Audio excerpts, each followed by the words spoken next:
All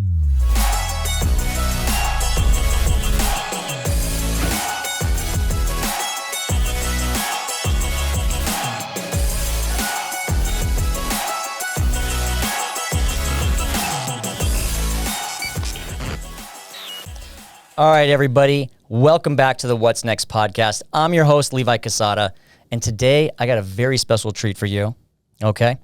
This guy, he's a family man. He runs marathons. Not only that, he runs a very successful brokerage, the owner of Finest City Home and Loans, Eric Vaca. Welcome to the show, buddy. Thank you so much for having me. Yeah, of course. Excited about this segment. Yeah. First podcast? First podcast. Nice. You expect anything different? I mean, is this I've already just, walked into... Just wow you? I've already been wowed. Walked into the crumble cookies, the apple juice, and the team. So it's already a win. Juice. Already know, a great right? experience. I'll be back. You know, you did kind of discourage me from the crumble cookies now. It's just, don't tell anybody what the calories are on those, okay? They're individual cakes, basically. Yeah. You have to split them, okay? Split the crumble cookies. Don't eat one by yourself. Yep. Make We're sure not you talking share. about split into two. We're talking about split into 8. 4, 5, 8. Yeah. Or Get a party. Yeah, that's what we need. All right, so I always like to start every episode with an icebreaker. Sure. This is going to be fun, okay? No wrong answer. Let's do it. Would you rather? Okay? We'll start with an easy one. Would you rather have a rewind button or a pause button on your life? Wow. That is a great question. Maybe it wasn't so easy. I'd definitely rather have a pause button. A pause button because I think being present in any moment is a really important part of this life. You know? So we've got so many different distractions. We were just talking about the Apple Watch. Right. Being pinged at any moment. So if we could really experience what is in front of us without the distractions and actually pause the time, I'd go with the pause button. Yeah, I agree. You know, rewind would be kind of fun too. You know, go back. I don't know if you could rewind. It's not in the the question, but you rewind with the knowledge you have. Like that might change everything. Oh yeah.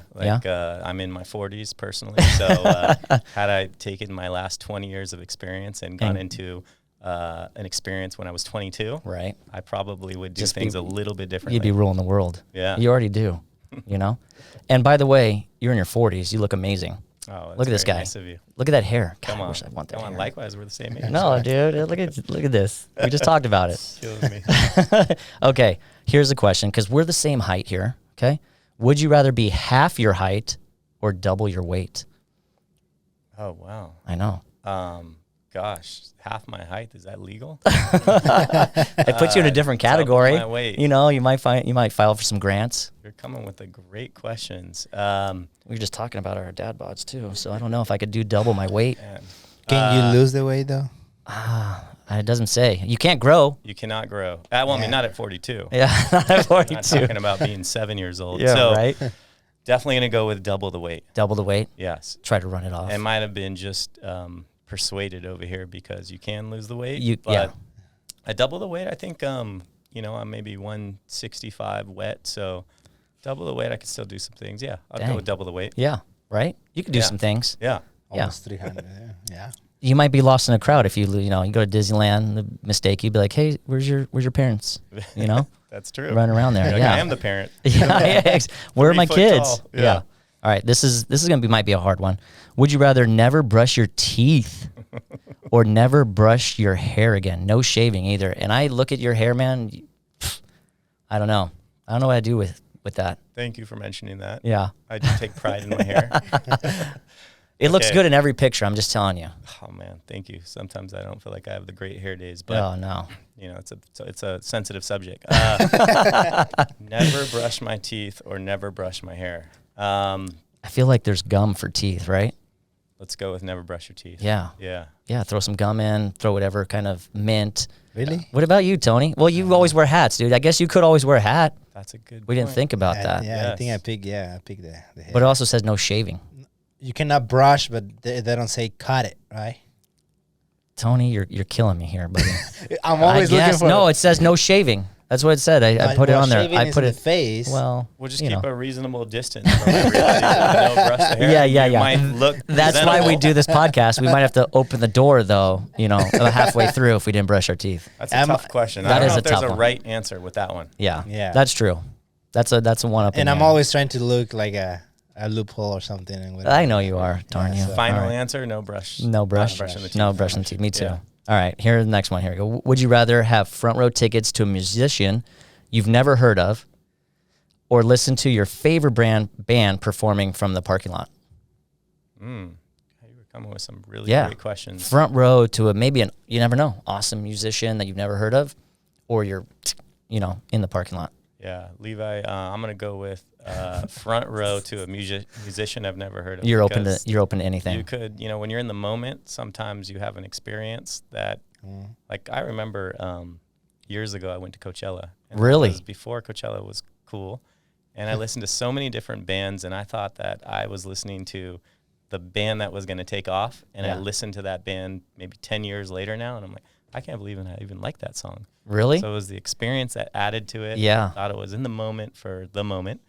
So yeah, I'm gonna go with front row of a new musician. That's pretty cool. Who's your favorite band, by the way? If you had to listen from the parking lot, what would you like? Your guilty pleasure? Like, what do you listen to? I'm not even cool enough. My kids have taken over my music, my TV, and 100%. everything else. So I don't listen to. I believe if that. If you go into my vehicle, you will see SpongeBob, Ariel, all these other different things that you would never listen to. Oh man. Yeah.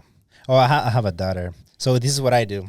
When my girl's around, it's all like nice songs, kid songs. But when she's not around, we puff in Tupac and stuff. Yeah, that's what I'm saying. Like you go back to high school there. Yeah, a little Tupac. You know what? Since you opened it up from the 90s, you know, of course. So I definitely listen to the gangster rap. And especially before I'm going to go into an appointment like this, I want to set the tone. So Yeah. I will blast that without Oh, yeah. That's what we had on before you came in. Perfect. So Yeah. we're right at home here. Right at home. All right, this one's... We need to change that anthem song coming in. Right? I know. Yeah. Yeah. It's about like time, actually. Cali. Yeah, a little Yeah, like... it's time I come here. Ooh. We should have Rachel make a remix of that. Yeah, Rach, Yeah. make the remix. California, There you go. She Oh, yeah, sings, by she the- sings, She yeah. sings, by the way. Check her Sings out. also? Rachel Neal They on just YouTube. found it out and now they won't let it I go. know. I'm like, You sing one time on Instagram. Hey, just letting you know, if you post something, it's going to come out. Yeah. You know? Can we get a sample before we leave? Yeah, For sure, sample. 100%. We'll get a sample. YouTube, Rachel Neal. You'll Yep. find her.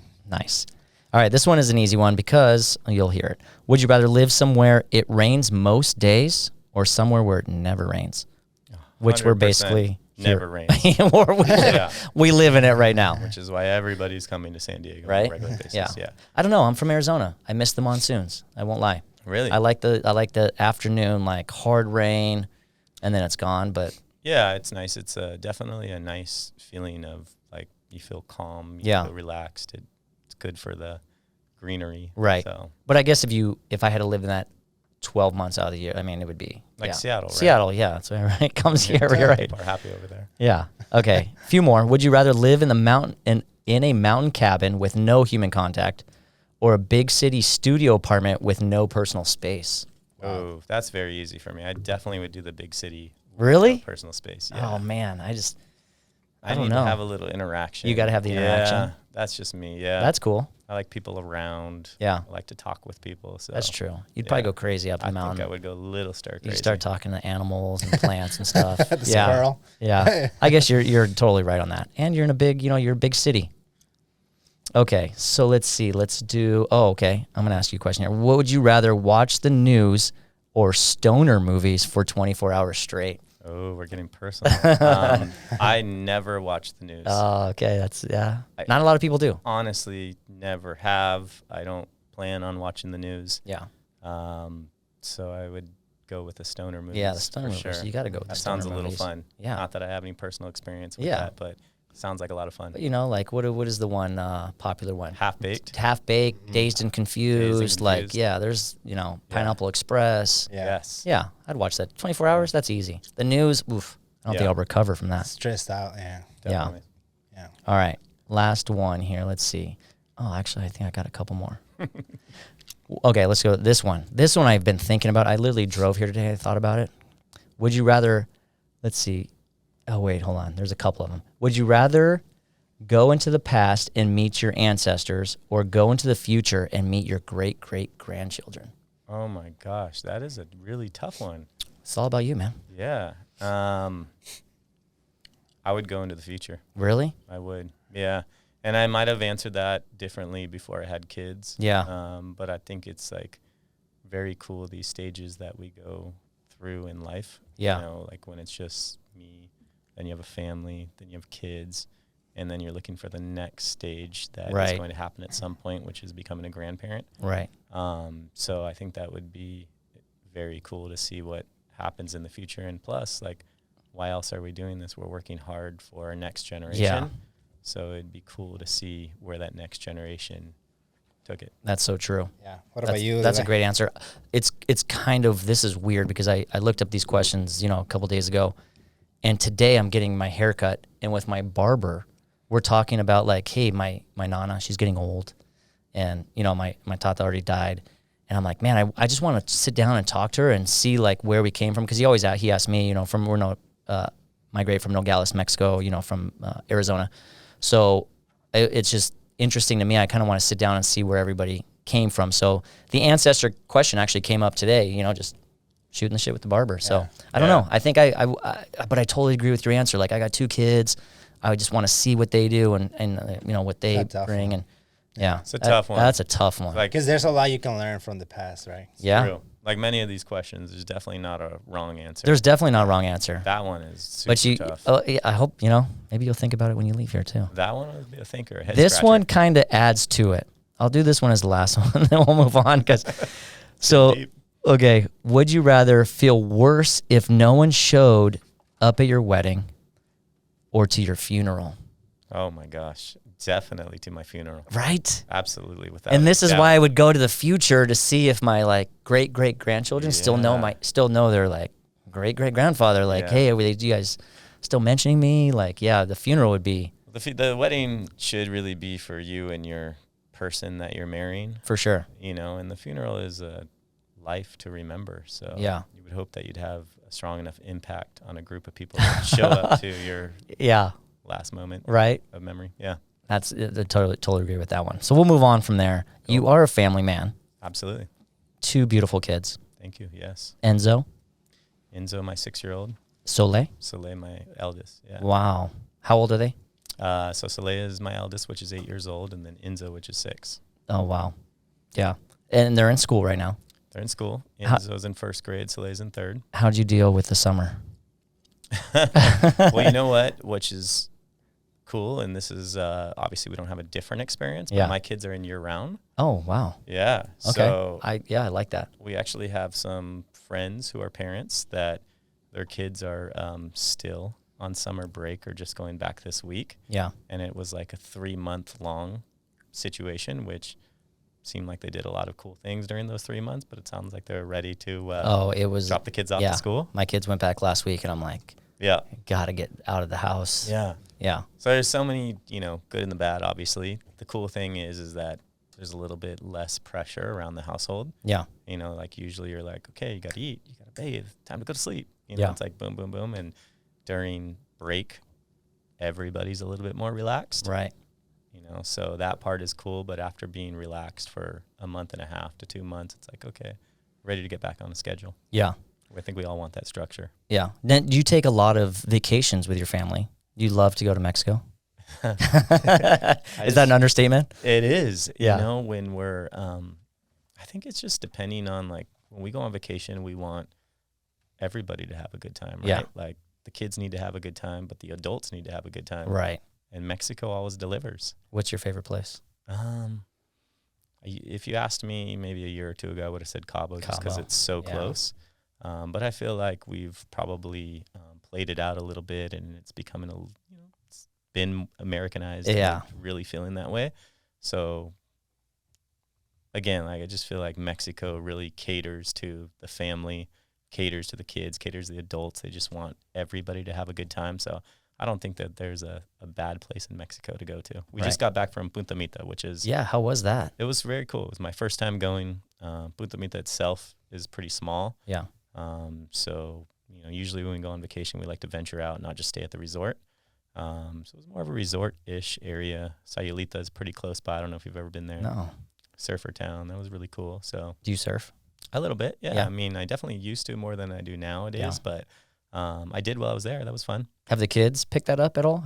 We've given them, we've took them to Coronado a few times, actually threw them in some lessons, and we did a couple hours of surfing. They went out for 20 minutes and said they were done. So, it's the water. It's the cold water that gets to them. Is that what it is? Yeah, I think so. Apparently it was kind of standard. Like kids will sign up for surfing lessons so young, and they'll either be wanting to not get out of the water or want to get out of the water right away. So. Yeah.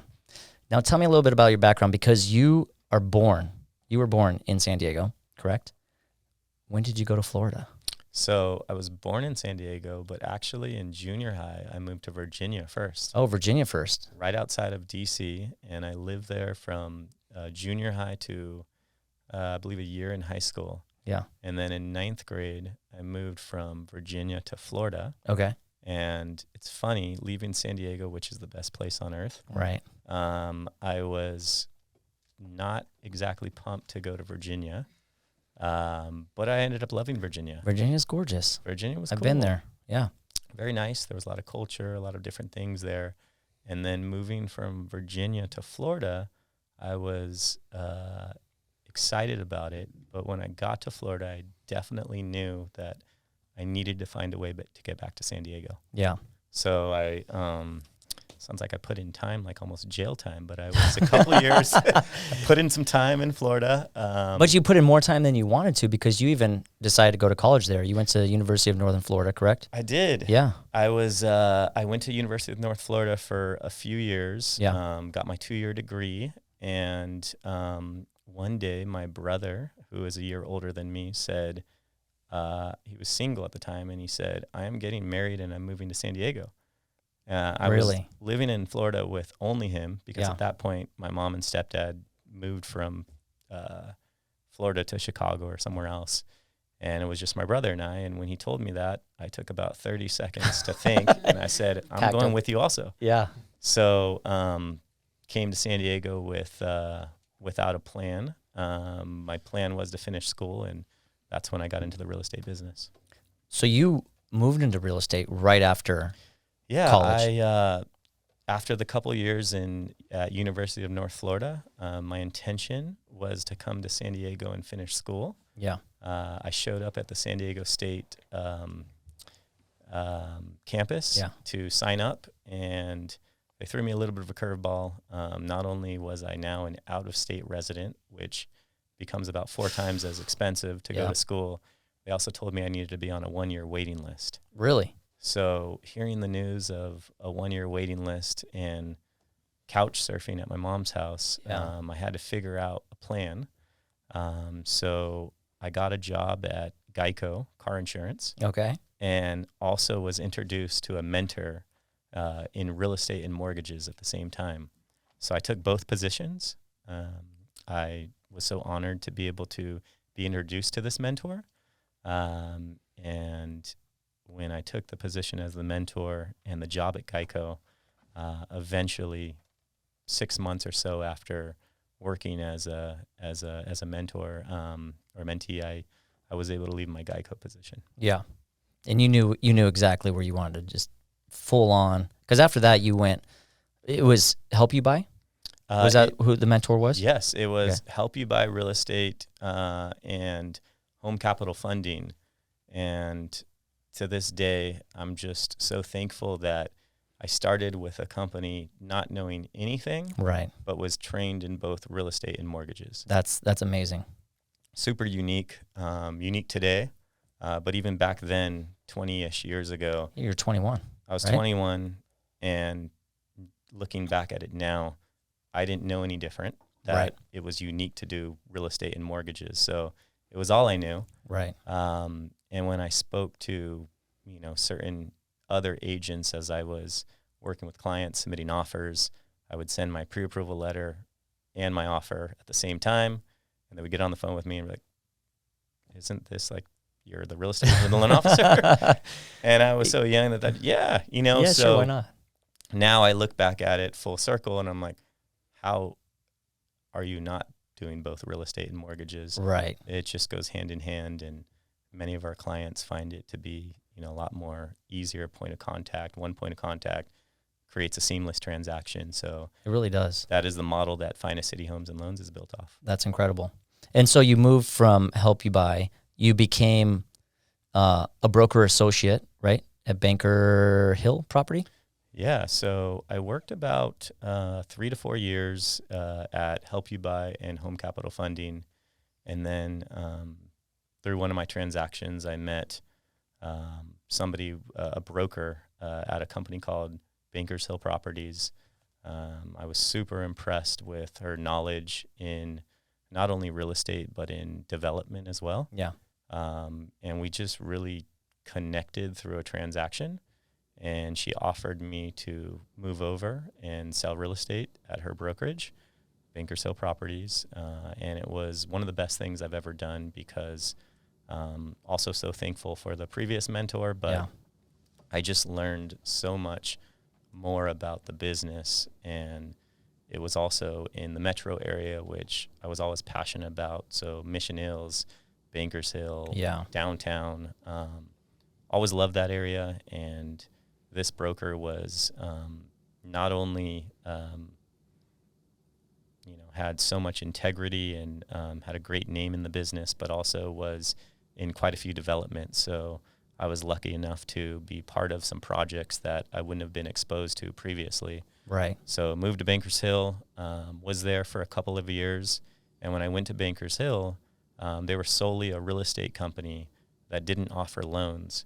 And I was still getting contacted by so many previous clients that wanted me to do their loans. Yeah. And I was referring those loans to other lenders. And you're like, what am I doing? What am I doing for a few reasons? Yeah. I was almost like doing the job of collecting the documents still for these other lenders. And really? Sometimes the lenders, whether they were not calling my clients, but the clients were still turning to me for advice. So after going through that for a couple of years, I realized that the answer was to open up my own brokerage, which is Finest City Homes and Loans today, and offer both services. That's incredible. And how small were you when you first started?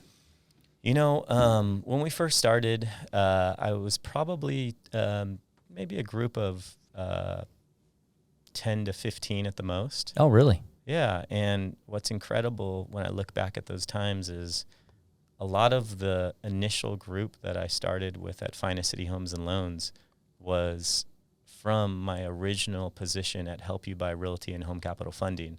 So when I walked into the business 20-something years ago, I worked with a handful of people in the business that when I opened up Finest City Homes and Loans, they immediately came to work with me. And to this day, not one, not two, but several of those same people, we still work together after 20 years. And that's difficult. That says something about you, just sitting here and talking to you, man, look at us. We vibe together. Absolutely. But being 24, yeah. You're 24, 25 at this time, starting your own brokerage, and people following you over, that just says a ton about you as a person, as a coach. You know your stuff. So that's incredible. So how big is your team now? There's probably about 30 of us. Wow. Yeah. Yeah. And you got a new office and everything, man. I love it. It's exciting times. You're doing great. Yeah. Thank you very much. So you're 24, you've got your own business now. What was your hustle back then? Tell me your day. How did you get that successful? I think a lot of people are at that age right now, right? There's a lot of people who've joined this community of realtors who are like, how do I succeed?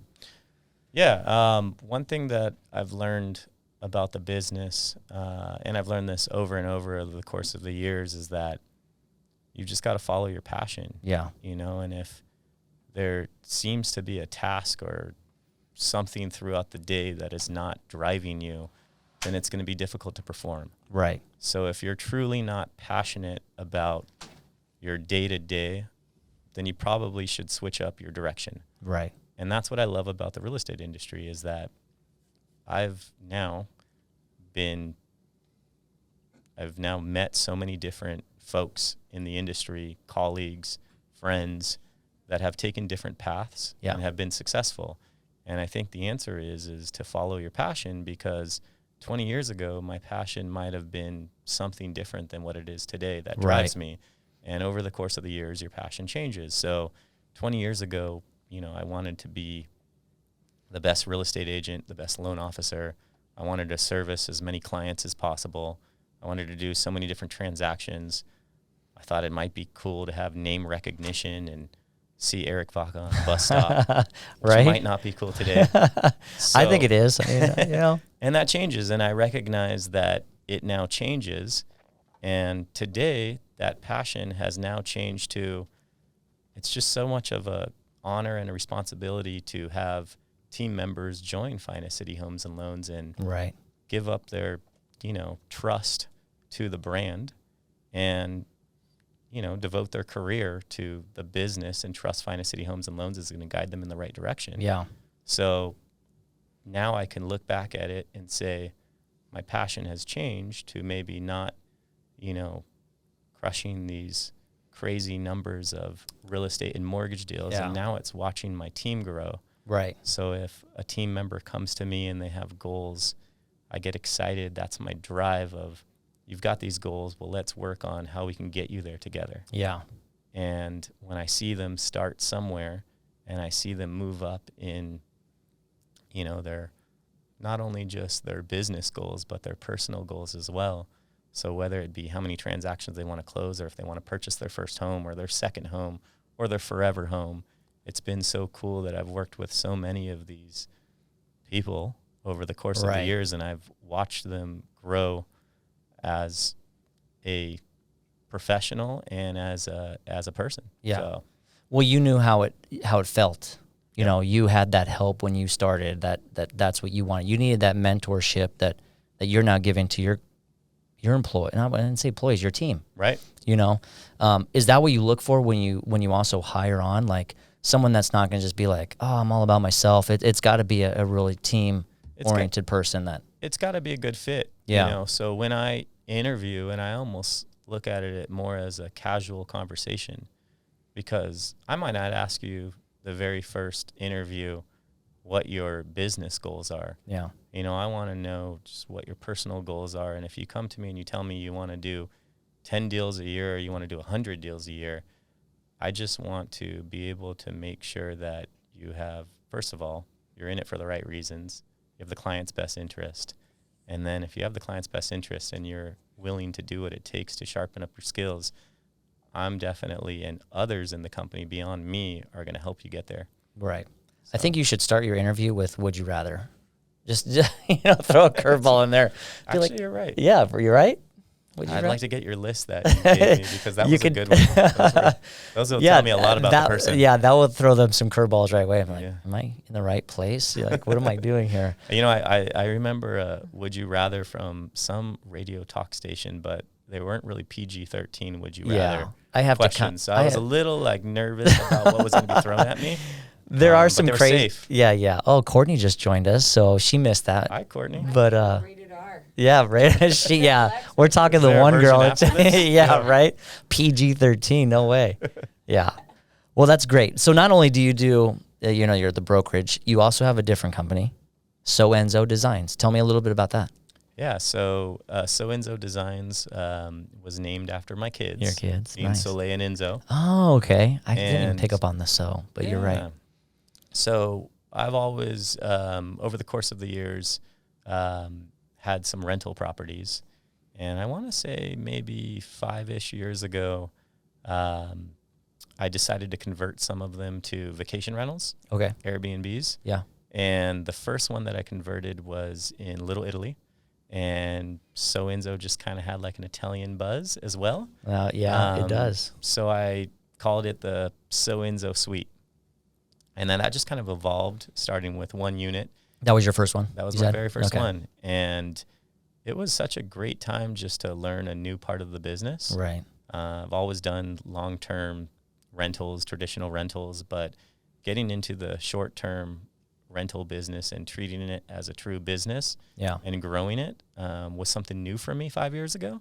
And it was, like I mentioned, passions change. Yeah. It gave me a little spark. and we started an additional company, and it's going well. That's amazing. And you have a little smaller team though. You have your own marketing, and then your host, right?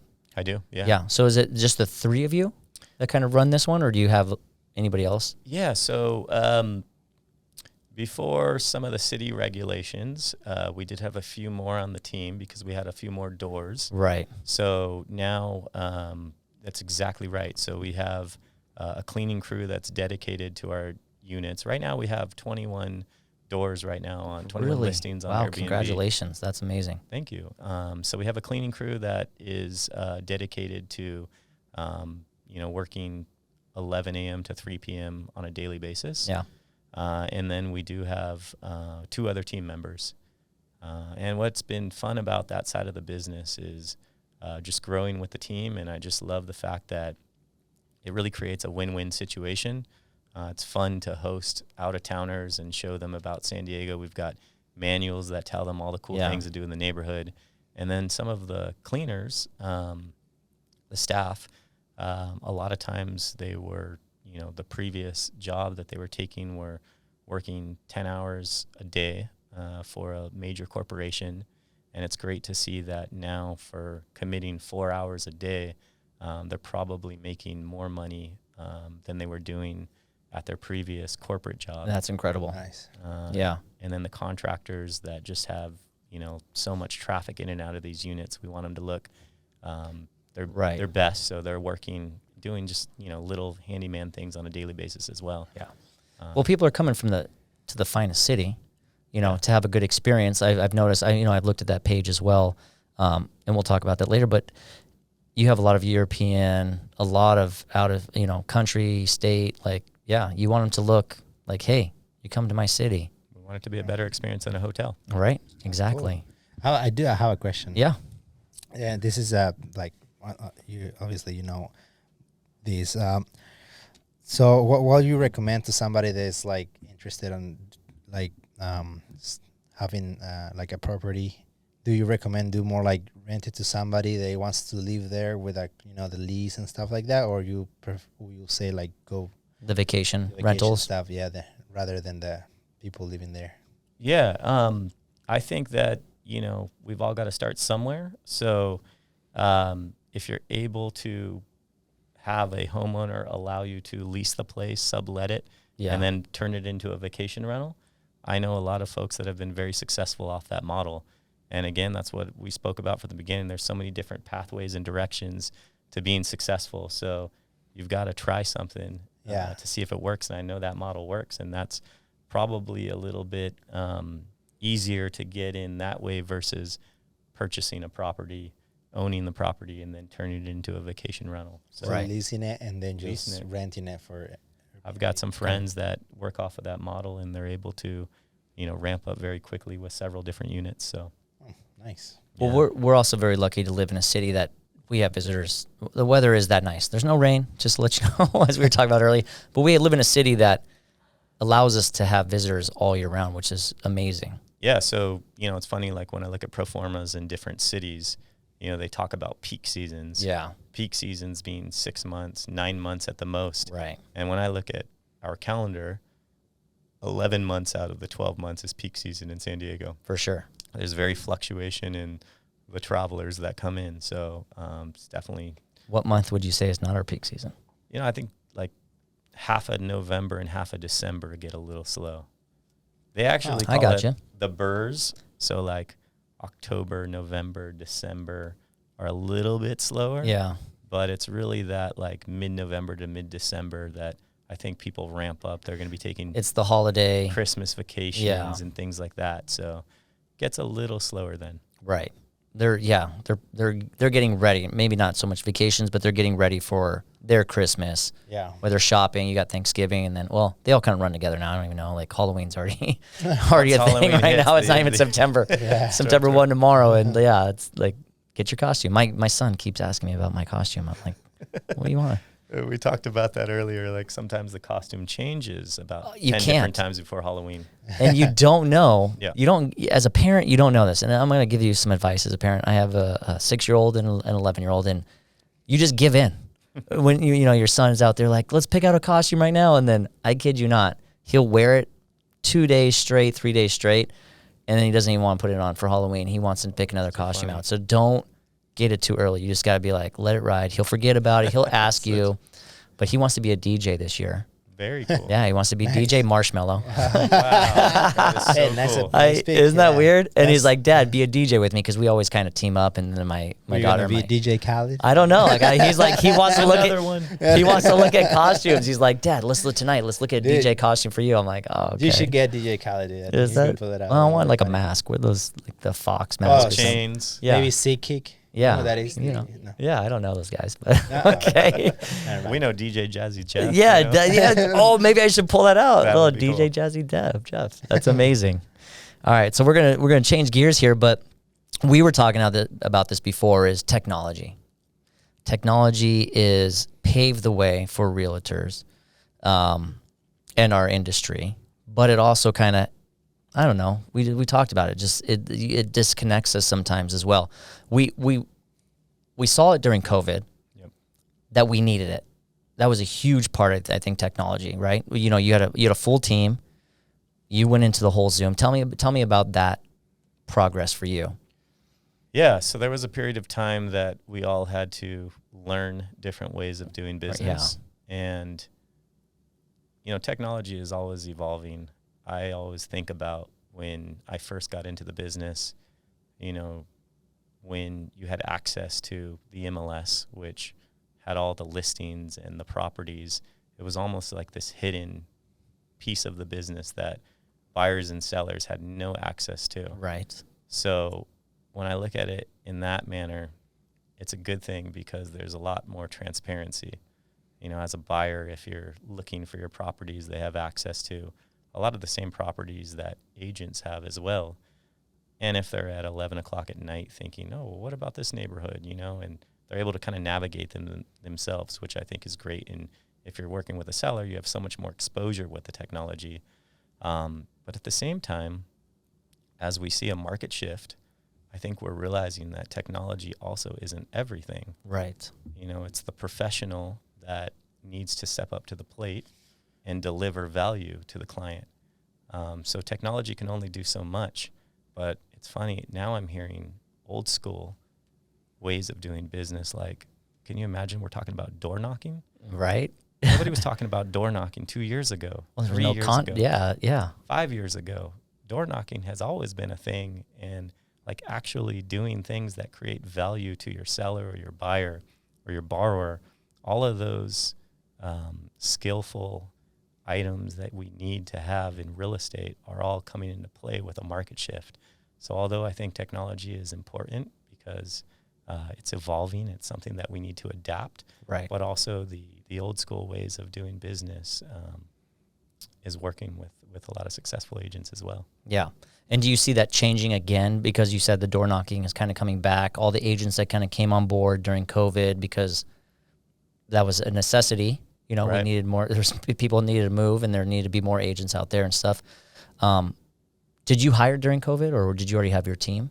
We're organically hiring here and there. Absolutely, yeah. And I'll tell you what, during COVID, because as you know, we have a real estate and a mortgage company. Right. On the mortgage side, where rates were, we got extremely busy. Right. You know, and my mortgage team, we were working sleepless nights, you know, just to keep up with the demand. So one challenging part was just there wasn't a lot of people that were available to work. Yeah. So although we wanted to hire, and it was just difficult out there, but yeah. And then now breeding those people like, hey, especially loan officers and different thing like that. Like now it's like, okay, we're slowing down in this department.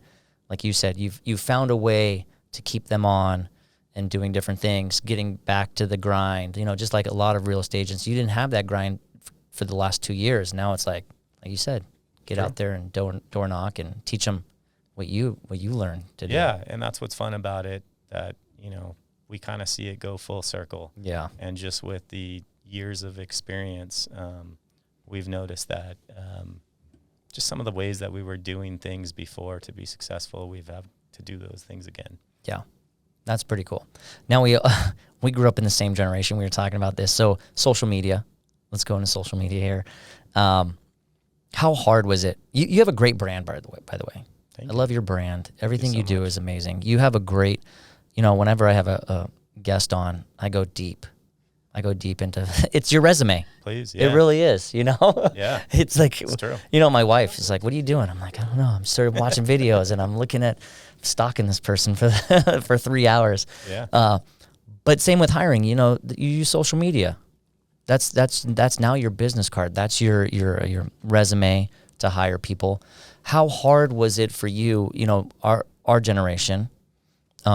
I'm going to go back. Your first post was in November 2016. Right. So it wasn't that long ago, but you use social media, obviously. How hard was it to start and keep going? Just to paint the right picture, that first post Yeah. wasn't even my post. So I had to have somebody teach me how to actually do that post. And they used different abbreviations that were social media friendly that I didn't know what the abbreviations were. So I had a bunch of friends comment on like, come on, Eric, you didn't do that post. Let's be real. They knew. So the truth was I didn't do the first post. And it's just like technology, it's evolving. We've got to pivot. We've got to do different things. And what I've learned over the past several years is that you've got to turn to people who are experts. Correct. So I am not the expert in social media, but thankfully, like we spoke about previously, we've got a few within Finest City Homes and Loans that we turn to for advice in that category, and they do a good job. So we hired some. You have to be young. We were just talking. Rachel was in here earlier, but she speaks a different language. Yes, the right language. the right language, mm-hmm. but a totally different language than I speak. You speak, and so you need that. But you have to get in front of the camera. You have to be willing to do it. Right, Courtney. Yeah. We should get you out here. I know. And I think it's just, it's a constant effort. Yeah. And, it's funny, like when you get in the zone, it's almost hard to get to that zone. But once you're in the zone, you're stuck in the zone, which is a good thing. It's fun. Yeah. Yeah. And it's different. And it's something that if we want to be successful, we've got to, try different things and get outside that comfort zone. Right. We were just talking about, we went from cassette tapes and then VCR, stuff like that. It keeps coming. And if we get caught into that, like, I will not, ever, we're talking about all the people who use Androids right now, but you gotta move into that, that next generation. I mean, all the grandmas now are, FaceTiming and doing that. Yep. That's where it's going. Absolutely. Yeah. Has it helped the industry as well? Yeah, of course, just from I think exposure is the biggest part. Right. Like you can just reach so much more of an audience with your fingertips. Yeah. I mean, it's amazing. I mean, even before we got into an era as we were growing up, as the internet was introduced. Right. So social media, you can really get your brand out there. And just like you said, I mean, how else, old school wise, were you able to get your interview in front of so many different buyers, sellers, borrowers, networking with different individuals in the industry, and now you just make a post or add something to your story, and that's your brand. So even in that aspect, it's a great thing. You can see that even like in Hollywood. Like I was talking to a friend that he's an actor, like a professional actor, and he went to do an audition, and he competed with this TikToker. My friend went to school. He's like a professional actor, like that's what he does. And this TikToker, he doesn't act, but they gave him the role just because he has followers on TikTok rather than the actual talent. So when you build your brand, I think he has a point there. Like when you bring your brand, you're like, you have the eyes already on you. Right. And to that point, so that's also very interesting, right? Like you might not necessarily have to be the best, but if you have the audience, you can control anything. Right? Yeah. We talked about how kind of social media and stuff disconnect us, but it actually really, I mean, it's what it is, social media. It does connect you. You get business. It's free. Right. It's a free business advertisement there. Mm-hmm. You might connect because someone else has 2 kids that go to the same school or love the same sports or, and that's why I love your marketing technique, because it's not all, about homes and loans, and it's your family and what you do. Thanks for mentioning that. Yeah, and to your point too on just the connecting, I've also met what's been really cool that I can now say that I've met friends that are in the industry. Really? That we've connected just on social media, so not even necessarily like possible future potential business or others wanting to join the team. I've actually met just friends, networked that are other respected individuals in the industry, and we've had lunches and all. It's come from social media. That's incredible. It's been pretty cool. Yeah, it's changed, but it's it's evolving and it's good. Yeah, absolutely. That's so amazing. I always like to finish. We're kind of winding down here, but I like to finish also a segment, a fun part of the segment. It's called Finish the Sentence. I want a little bit of knowledge. Again, there's no wrong answer. Sure. This one always stumps everybody, and I think about it every time I leave this studio because I'm not going to repeat it. But I can't believe I actually blank when I was younger. Oh no! Wow! Is this on camera? This one we can cut this one if you need to. No. You know what? Actually, when I think about it, I can't believe I actually had it's a serious relationship, a girlfriend through high school. Like you had like a full relationship. Yeah, from this is an easy one, but from like 10th grade to like a year into college, and I just think that those are so much. Those are really important times to evolve and be able to be independent and, experience your own experiences and things like that. So, that's a solid 4-year relationship from 10th grade. That doesn't happen anymore. Right. Not these days. So would you rewind and what go are you back? trying to say, Levi? I mean, it wasn't a bad experience. No, but that's great. It's kind of cool to, what are you trying to say, Levi? What do you mean? No, we were talking about, either going back into the future and the past. Would you go back to that time? I won't tell your wife. Okay, I know this is weird, but I really like to. What's weird? Yeah, let me think about that one. I know. Help them out. What about you, Levi? Yeah, I know. I feel like I say this to everyone, but I like. Let's see. Besides that one that you always say. Let me think. Oh yeah, that is a hard one. Yeah, I collect Pez dispensers. Okay, every time I go into a toy store or to a candy shop, I look for a new Pez dispenser. That is weird. I understand. I don't know where I got it from, but I have about 300 to 400. What's your favorite one? Wow, that's a lot. Yeah. ET vintage, still in this package. Everything. That's you're like 300 to 400. Yeah, no, it's Very quite cool. A few. That's probably worth something. But I think it's ET Pez. Not to anybody but me, probably. Wow. Those are pure sugar blocks. Yeah, right? Very cool. So I think that's weird, but yeah. You got anything weird you do? Somebody else said that's weird that they didn't have TVs in their home. Yeah, maybe that's weird that I actually honestly never watch television. Even if the television is on, I don't pay attention to one thing that the television is saying. I could fall asleep. I could read a book. I could jump on my computer. I don't pay attention to the background noise. Yeah. Right. It's, it is background noise now. It's background noise. It really is. It's weird because like I said before, we grew up in a era where you had to watch it. You had to pay attention.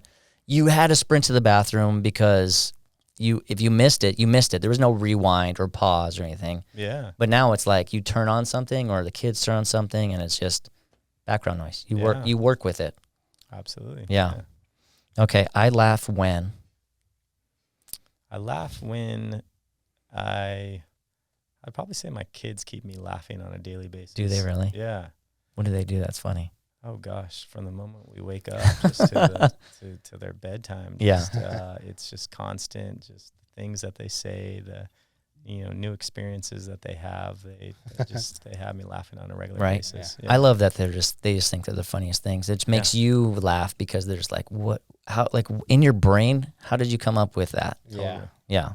That's funny. You get that too, Tony? Yeah, all the time. With your daughter? Mm-hmm. I love it. How old is your daughter?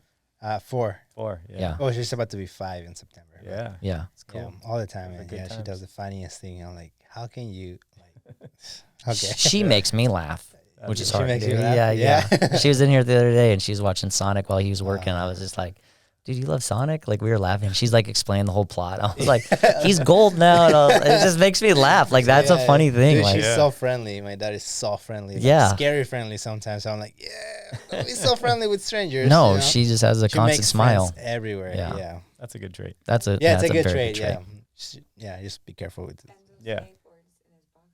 Oh yeah, Yeah. Enzo is in his underwear. 90%. The only time he's not in his underwear is school. So as soon as he comes home, That's strips to his a underwear. boy thing for sure. Yeah. Straight boxers, no pants. It's the skit, the whitey tighties too, right? Yeah. And Oh, he's got the whitey tighties. he does. They might have a character or two on them. Yeah, of but course.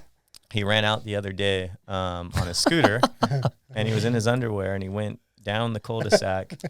And as soon as I don't know, for whatever reason, like 2 minutes later, he realized I'm outside in my underwear. I'm not wearing pants. And the neighbors, there's kids right across the street that are in his class, and they always yell at him through the window, and they're like, Enzo. And as soon as he realized that, oh my gosh, I'm in my underwear, he went like this, like they couldn't see him, by putting his hands over his face. And he was, they're outside. Isn't that a nightmare, like a reoccurring nightmare that everybody has, getting caught in your underwear, like at school and stuff? That would have been He's a great living it. answer for, what is weird. Luckily, I don't have those dreams anymore.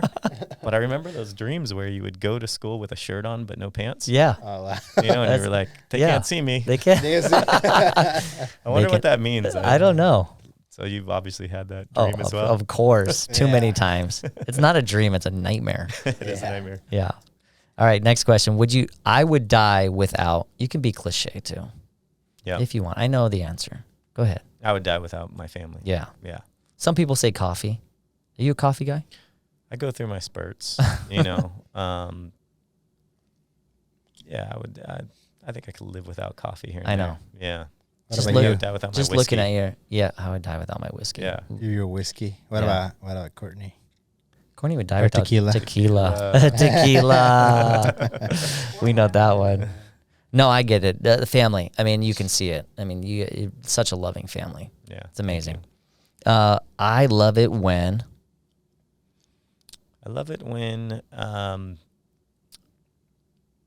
Whether it's myself or my team complete a project after working on it so hard, and just, you have that, just that winning celebration of it's done. Yeah. And there's a sense of, stillness or calm, especially that pause button that we talked about earlier. Right. It's a good feeling. You live in that moment. Yeah. And you go, man, that was winning moment. The winning moment. But you work so hard to get there. Yes. And then you just sit back and be like, damn. Yeah. Yeah. Exactly. Yeah. That's cool. That's a good moment. That's a great answer. All right. This one's a little tougher. The secret to a happy life is to...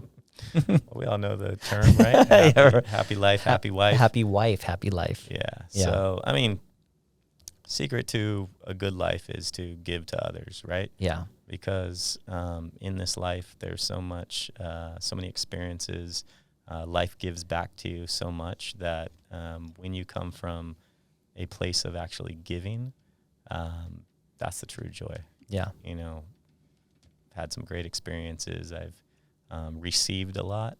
So the giving part feels so much more rewarding than the receiving part. That's cool. And your team, I've saw a few posts, but you do give back, and you instill that in your team as well. You guys did the food bank. Yeah, we've done a couple charity events, and that's very cool. As a group, it feels really good. Just giving in any way we can with past experiences, knowledge, things like that, directly to the team and to others. That's cool. Yeah. Especially if you live in a town, it's your home. Absolutely. Give back to your community, man. That's a great answer. I'm the same way. I really think being genuine is really, I think, a good way of putting it. That's the secret to happiness. If you can be genuine to people 100%, that's why I tell my daughter, I'm like, just be genuine. Yeah. Be genuinely kind. Like advice. it's going to come back to you. Just be kind to everyone. Cause you're going to have this with your kids too. They get into middle school, man, it's frightening. I look at frightening. And it's like everybody's changing, everybody's bodies are changing, and now it's like you also have all this stigma to you, and it's like just be kind to everybody, because the friend that you had might not be into this group and this group and this group, and so it's like, you know what, genuinely kind. Just be kind to everybody. Great advice. You're gonna see it, come out. Right. And I found that out, and same thing. I interviewed actually, or I got to sit on the interview with Courtney, and that was one of her messages. Like if she could go back and, we were talking about something, I can't remember what we were talking about, but it was like, she just says, don't burn a bridge. be kind to everybody because you never know when you're going to see them again. You know, it's just that be kind. That's great advice. Yeah. Yeah. You know, we always talk about that. If everybody could be just do one kind act a day, it'd be a totally different world. All right, I got one more for you. The advice I would give a new agent. Yeah, it's kind of along the line that we just discussed. Yeah. You know, I would say that do not chase the money or have the commission as a forefront by any means. Right. Concentrate. This is real estate. If you're going to get into this as a career, it's for the long haul. So develop your skills, figure out what gives the most value to your end consumer. Always keep the client in the forefront, have integrity, and then the money part and the success is easy. Yeah. Because it's not going to happen overnight. Right. So that would be one piece of advice. My second piece of advice that I've always fallen back on is multiple streams of income. Yeah. Must always work on multiple streams of income, which is, again, the model of Finest City Homes and Loans. If you're working at Finest City Homes and Loans, you have access to selling real estate, offering your clients mortgage services. We have knowledge in rentals, short-term rentals, investing in property. So if you're going to treat this like a career, as I feel like you should, if you're going to step into real estate, multiple streams of income is what will get you through the good times, the shifts, the bad times. Right. It's my second piece of advice. No, that's great advice. I mean, you've seen it all. Yeah. I mean, you've been at 20 years, started your brokerage, almost 24 years old. Like that's great advice. Yeah. Okay. This is the show, man. This has been so much fun. What's next for Finest City Homes and Loan? What's next for Eric? What's next for you? Yeah. So it's an awesome time, by the way. Yeah. My first podcast. Great experience. Thank you. Yeah. You make it so easy, Yeah. by the way. So what's next? I mean, it's always good to forecast. And these are interesting times that we're in right now. Yeah. It's probably difficult to forecast. For me right now, we talk about being in the moment. Right now, specifically at Finest City Homes and Loans, we've had, which is a good thing, the time to work on our systems, our support staff. So right now we're always improving on the current market versus what's going to happen in 2 years, 3 years, 4 years. Right. We're staying in our lane, and we're just educating, which is much value that we can add to our clients today, and the future will behold. Awesome. Yeah. Well, it's been a pleasure. Likewise. Thank you so much for joining us. I know we had to reschedule a couple of times, but man, this has been, I've been waiting to sit down with you. It's awesome. This has been awesome. I'm going to have you look in this camera right here. Tell them where they can find you. Tell them who you are, where they can find you, anything about you. Absolutely. So thanks for listening in. This is Eric Vaca, broker of Finest City Homes and Loans. Would love to connect with all of you. You can reach me on my Instagram, vaca.broker, my email, vaca.broker@gmail.com. Call me on my cell phone, 619-985-6384. Thanks Awesome. for having me, Levi. Yeah, thanks for coming on. Tony, let us know, let everybody know where they can find us, the What's Next podcast. Well, guys, you guys can find us in YouTube. Go there, follow us, subscribe, ring that bell so you can get notifications. Also, leave comments. Levi is gonna read them. And he's gonna reply to you. Also, go follow us on Instagram, TikTok. We are there too, so you guys can find us. And please listen to this podcast because we have tons of information for you guys. Awesome. Take us out, buddy.